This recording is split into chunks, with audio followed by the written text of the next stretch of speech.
Hey, it's Show and Tell.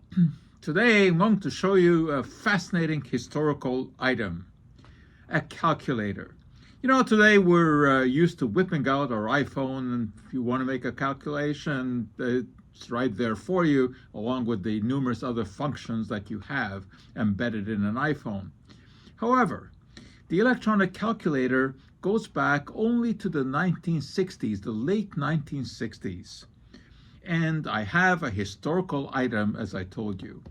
Back in 1968, my colleague David Harp purchased this item, which was one of the first handheld calculators.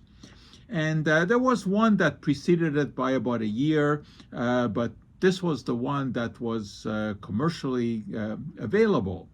And it had four basic functions.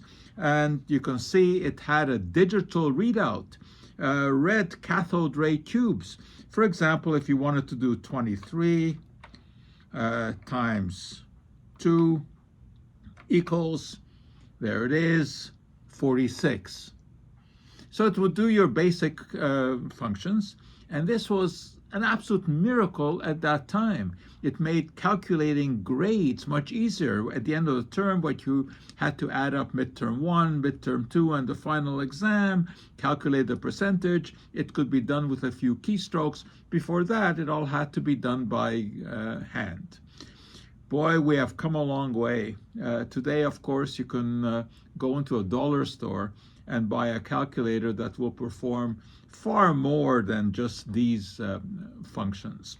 How much was this back then in 1968? $600. In today's money, that would be close to $6,000. So this is a great example of how technology has evolved.